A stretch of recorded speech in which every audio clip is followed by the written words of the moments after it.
এত বছর পরে দেশে আসছে, মাত্র 2টা মাহফিল করছে, সেখানেই ভুল। এই যে ভুল শুরু হয়েছে, নবীর বিরুদ্ধে কথা শুরু হয়েছে, এই ভিডিওটা দেখেন।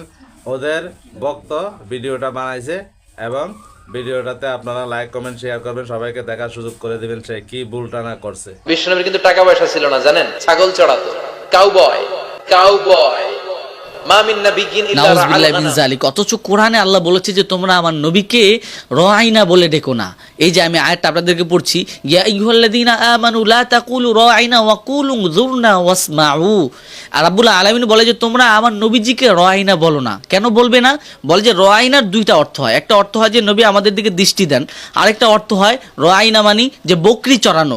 যে বকরি চড়ায় তাকেও রাইনা বলা হয়। যেহেতু এটার অর্থ বকরি চড়ানো হয়, এই জন্য আল্লাহ কোরআনে নিষেধ করে দিয়েছেন যে তোমরা নবীজিকে রাইনা বলে ডেকো না। অথচ আমাদের মিজানুর রহমান আজহারি তিনি রাসূল সাল্লাল্লাহু আলাইহি ওয়াসাল্লামকে কাউ বয় বলে ফেললেন, নাউজুবিল্লাহি মিন যালিক।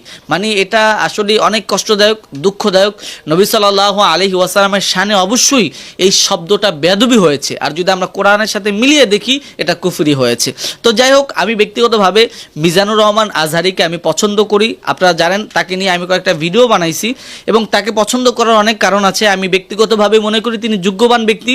তারপরেও আমার পছন্দের ব্যক্তি হোক বা অপছন্দের ব্যক্তি হোক, যে কেউ হোক, যদি নবীজির শানে কোনো রকমের কোনো ভুল সে বলে, আমি অবশ্যই সেটা ধরায় দিব। এটা আমার দায়িত্ব, কারণ সবার উপরে আমার নবী সাল্লাল্লাহু আলাইহি ওয়াসাল্লাম, নবীজির শানের উপরে যিনি মানে অ্যাটাক করবে বা তিনি বলতে গিয়ে ভুল বলবে, অবশ্যই আমি সেটা কারেকশন করায় দিব।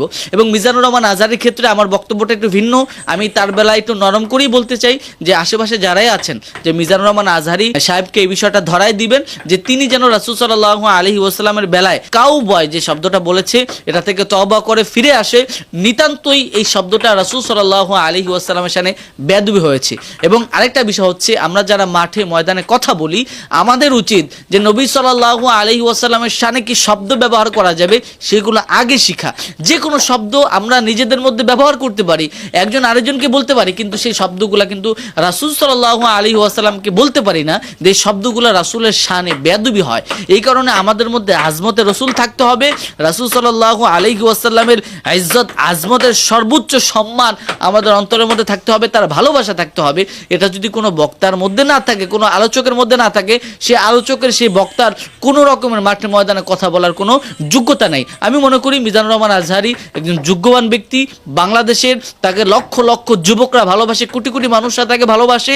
তার মাধ্যমে বাংলাদেশে ইসলামের খেদমত অনেক দূর পর্যন্ত পৌঁছায় যাবে। যেহেতু তিনারও কিছু ভুল হতে পারে, হয়তো অনেকে আমাকে এখন গালিগালাজ করবেন যে তুমি মিজানুর রহমানের ভুল ধরো। দেখেন, মিজানুর রহমান আজহারিরও ভুল হতে পারে, আমারও ভুল হতে পারে। ভুল হওয়া খারাপ কাজ নয়, তবে ভুল নিয়ে বাড়াবাড়ি করা এটা খারাপ কাজ। আর মিজানুর রহমান আজহারি আগে পরে তিনি যে ভুলগুলো করেছেন, এই কারণে কিন্তু তিনি তওবা করেছেন এবং তিনি ব্যক্তিগতভাবে বিনয়ী, নম্র মানুষ এবং ভালো মানুষ। আশা করি এই বিষয়টা তাকে ধরাই দিলে তিনি জিনিসটা বুঝে ফেলবেন। রাব্বুল আলামিন আমাদের সকলকে রাসূল সাল্লাল্লাহু আলাইহি ওয়াসাল্লামের আজমত বুঝার তৌফিক দান করুন।